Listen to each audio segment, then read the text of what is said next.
Assalamualaikum warahmatullahi wabarakatuh. Panji hitam sering digambarkan sebagai pasukan yang kuat dan tangguh, melambangkan kemenangan, keadilan, dan iman. Atas kejahatan dan penindasan, dipercaya bahwa pasukan ini akan memainkan peran penting dalam menegakkan kekhalifahan global Imam Mahdi dan membawa era kedamaian dan kemakmuran. Meskipun konsep inti pasukan Panji Hitam tetap konsisten, ada variasi dalam detail tentang asal-usul, komposisi dan perannya dalam riwayat yang berbeda.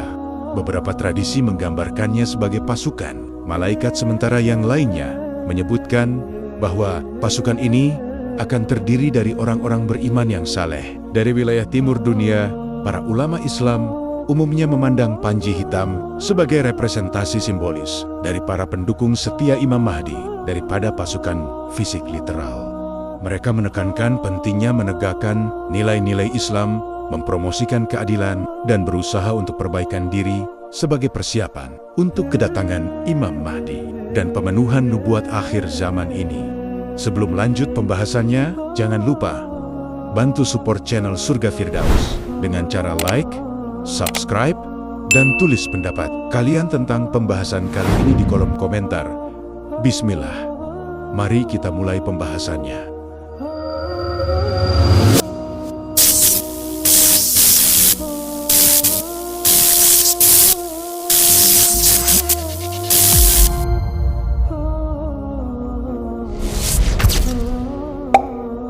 Siapakah sebenarnya Panji Hitam? Dari timur yang dimaksudkan telah menceritakan kepada kami. Abdullah bin Ishaq Al-Wasitian Nakid telah menceritakan kepada kami. Yahya bin Ishaq dari Yazid bin Hayyan. Aku mendengar Abu Miglas menceritakan dari Ibnu Abbas. Ia berkata, sesungguhnya Panji Rasulullah Shallallahu Alaihi Wasallam berwarna hitam dan benderanya berwarna putih. Sunan Ibnu Majah.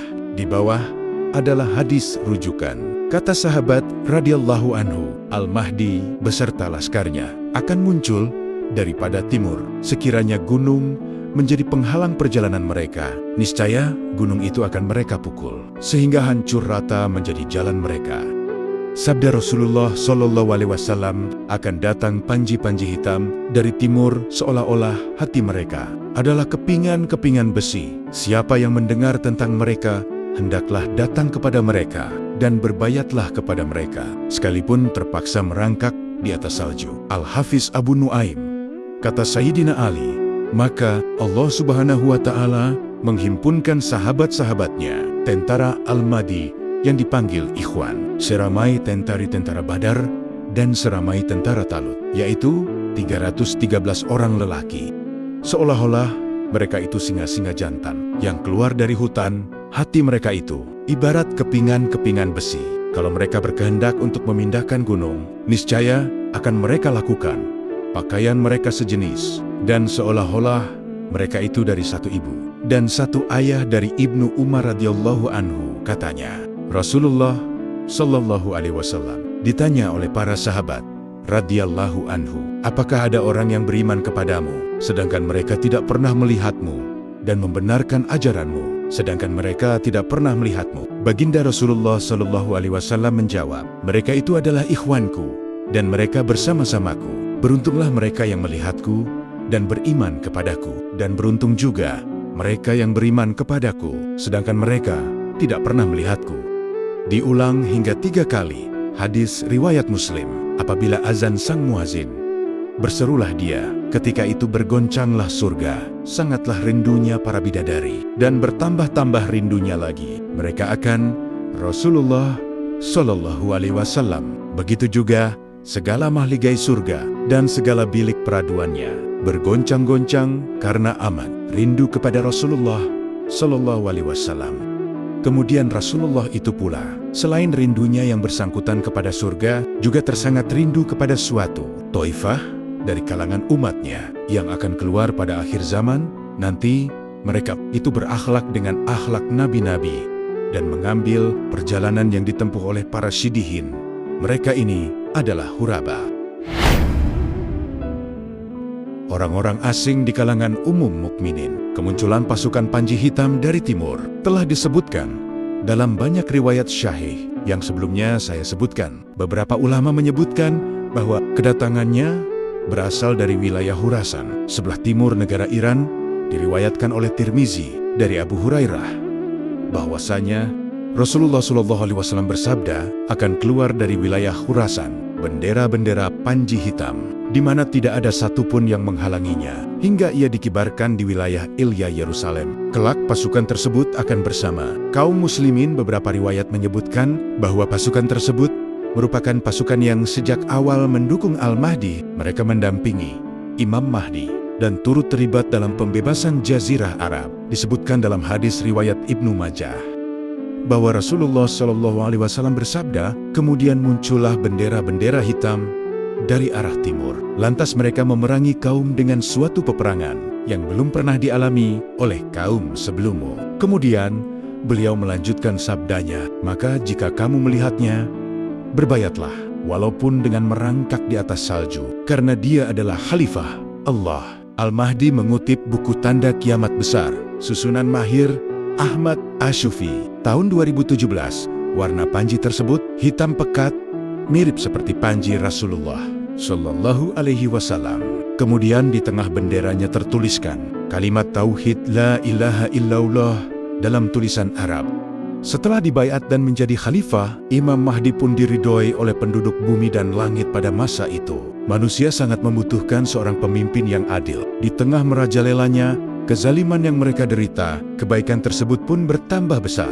Bumi mengeluarkan kekayaannya atas perintah Allah Subhanahu wa Ta'ala. Harta juga bertambah berkali-kali lipat dan diberikan kepada orang-orang dalam jumlah besar. Menurut sebagian riwayat, Imam Mahdi hidup di tengah masyarakat dalam kurun waktu 7-8 tahun. Diriwayatkan oleh Abu Sa'id Al-Khudri radhiyallahu anhu, Rasulullah SAW bersabda, Al-Mahdi muncul di antara umatku yang terakhir. Allah Subhanahu wa Ta'ala menurunkan hujan, bumi pun mengeluarkan tumbuh-tumbuhannya, dan dia memberikan harta dengan adil. Hewan-hewan ternak berkembang biak menjadi banyak, dan umat menjadi mulia. Dia Imam Mahdi hidup selama 7 atau 8 tahun. Hadis riwayat Hakim. 313 pasukan Imam Mahdi. Siapakah mereka? Dalam banyak riwayat dijelaskan bahwa Imam Mahdi senantiasa menanti kedatangan 313 pasukannya. Di dekat Ka'bah, mereka adalah orang-orang pertama yang akan membayar beliau. Setelah mereka berkumpul, dimulailah perjuangan sang imam. Mereka adalah pembawa bendera beliau dan orang-orang yang telah dinobatkan untuk menjadi pemimpin di seluruh penjuru dunia. Mari kita menyimak dialog tentang 313 pasukan ini. Penanya tolong bacakan riwayat tentang 313 pasukan. Imam Mahdi menjawab banyak sekali riwayat dengan ungkapan yang bermacam-macam tentang masalah ini. Jumlahnya sekitar puluhan hadis yang dapat dianggap sebagai hadis yang mutawatir. Dalam tafsir ayat ke-80 Surah Hud dijelaskan bahwa Nabi Luth alaihissalam berkata kepada kaumnya yang zalim, seandainya aku ada mempunyai kekuatan atas kalian semua, atau kalau aku dapat berlindung kepada rukun keluarga yang kuat, tentu aku lakukan sesuatu terhadap diri kalian. Surah dalam Al-Quran Hud 80, Imam Ja'far Shadiq berkata, maksud kekuatan dalam ayat itu adalah Al-Qaim Imam Mahdi. Adapun rukun yang kuat, maksudnya adalah 313 pasukan. Beliau dalam riwayat yang lain disebutkan, Imam Bakir pernah berkata, seakan aku menyaksikan 313 pasukan itu datang dari Najaf Kufah, seakan hati mereka bagai potongan baja. Penanya, apakah sampai detik ini masih belum ada 313 orang yang menjadi sahabat setia Imam Mahdi, sehingga beliau dapat ditampakkan dan tampil menyelamatkan umat manusia? Menjawab 313 orang itu memiliki beberapa kriteria khusus yang rasanya dunia masih belum layak untuk mempersembahkan segelintir manusia seperti mereka. Penanya misalnya, seperti apa kriteria itu? Menjawab misalnya, Imam Sajjad berkata saat Imam Mahdi berdiri mengumumkan kepada orang-orang Mekah bahwa ia adalah Al-Mahdi dan meminta mereka untuk bergabung bersamanya. Segerombolan musuh bangkit berusaha membunuhnya. Lalu dengan segera, 313 orang berusaha menyelamatkan beliau dari bahaya. Dalam riwayat-riwayat lainnya, disebutkan pula tentang mereka. Allah Subhanahu wa Ta'ala akan mengumpulkan mereka di Mekah bagai awan-awan di musim gugur. Yakni maksudnya mereka datang ke Mekah. Dengan cepat, Imam Ja'far Shadiq berkata, seakan aku melihat Al-Qaim berada di mimbar Kufah dan dikelilingi oleh 313 pasukannya, yang sejumlah dengan pasukan Nabi di Perang Badar. Mereka adalah para pembawa bendera dari sisi Allah untuk memimpin umat manusia di muka bumi. Jadi, 313 pasukan itu adalah orang-orang spesial yang jika sekiranya dunia dibagi menjadi 313 bagian, mereka harus merupakan orang-orang yang layak dan mampu menjadi pemimpin di tiap bagian itu. Mereka harus memiliki perangai-perangai khusus, seperti keilmuan, keberanian, dan semua nilai-nilai yang dijunjung Islam. Menurut sebagian orang, misalnya salah satu dari 313 pasukan itu, mungkin seperti Imam Humaini, dengan segala perangai dan kriteria yang dimilikinya yang menjadi pemimpin untuk Iran, itu baru satu orang. Kalau ada 313 orang seperti itu, baru kedatangan Imam Mahdi dapat terdukung. Sebenarnya jadi, orang-orang dengan kriteria seperti itu harus ada di muka bumi, agar dapat mendukung kedatangan beliau, sebagaimana Nabi yang membutuhkan dukungan dari sahabat-sahabat setianya yang pintar, berani dan cerdas. Tolong jelaskan lebih lanjut lagi, karena pembahasan ini begitu menarik menjawab. Kita pernah membaca ayat 148, surah Al-Baqarah yang berbunyi, di mana saja kamu berada, pasti Allah Subhanahu wa Ta'ala akan mengumpulkan kamu sekalian. Surah dalam Al-Quran, Al-Baqarah 148. Setelah membacakan ayat itu, Imam Ja'far Shadiq berkata, yang dimaksud adalah sahabat Imam Mahdi yang berjumlah 313 orang. Sumpah, demi Allah, umat segelintir itu adalah mereka. Sungguh, mereka akan berkumpul dalam sesaat, seperti awan-awan musim semi yang tertiup angin kencang, hingga berkumpul di suatu tempat. Dijelaskan juga dalam riwayat bahwa mereka akan datang ke Mekah dari pelosok kota dan desa yang jauh sekali.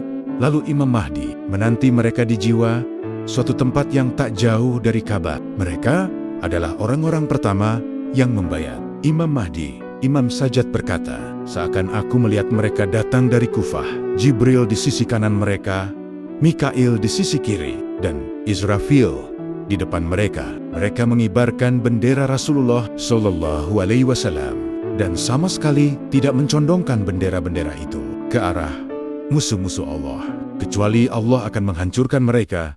Penanya, mengapa hanya lelaki yang disinggung mengenai hal ini? Apakah perempuan tidak berperan sebagai pendukung? Beliau menjawab, masalahnya karena awal mula kebangkitan ini berkaitan langsung dengan perjuangan pertahanan dan perang yang identik dengan kaum lelaki. Tentu, para wanita di balik medan peperangan berperan penting dalam mendukung imam dan pasukan-pasukannya. Bahkan, ada riwayat yang secara langsung menjelaskan kehadiran para wanita sebagai pendukung beliau. Misalnya Imam Bakir pernah berkata, sungguh akan datang 300 dan beberapa orang pasukan, yang di antara mereka ada 50 perempuan. Mereka datang bagai kedatangan awan-awan musim gugur. Pernah diriwayatkan dari Mufaddal bahwa Imam Ja'far Shadiq berkata, ada 13 perempuan bersama Al-Mahdi. Mufaddal bertanya, apa yang dilakukan perempuan-perempuan itu? Beliau menjawab, mereka mengobati orang-orang yang terluka dan merawat mereka, sebagaimana yang dilakukan oleh para wanita di zaman Nabi saat itu. Penanya, bukankah sejumlah sahabat itu sedikit sekali? Jika kita lihat betapa besar perjuangan yang harus dijalankan oleh Imam Mahdi menjawab, mereka adalah orang-orang spesial di permulaan perjuangan Al-Mahdi. Dalam riwayat disebutkan 313 orang itu adalah manusia ilahi yang membayar Imam Mahdi di antara Hajar Aswad dan makam Ibrahim. Mereka adalah wazir beliau yang mengemban tugas amat berat negara-negara sedunia. Disebutkan juga saat memenangkan Roma, pasukan Imam Mahdi meneriakkan takbir. Dengan teriakan pertama, sepertiga Roma akan dikuasai. Lalu dengan teriakan kedua, sepertiga lainnya pun dikuasai. Lalu dengan takbir ketiga, seluruh Roma bakal dikuasai. Selain itu, Imam Bakir juga pernah berkata, akan ada 70.000 hamba Allah dari Kufah yang tulus hatinya yang akan menjadi pendukung Imam Mahdi. Demikian pembahasan kita kali ini.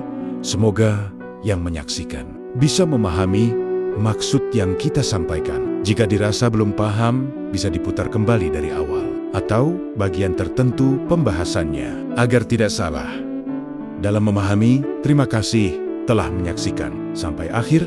Semoga video ini bermanfaat. Dan jangan lupa bantu support channel Surga Firdaus dengan cara like, subscribe, dan tulis pendapat kalian di kolom komentar. Akhir kata, wassalamualaikum warahmatullahi wabarakatuh.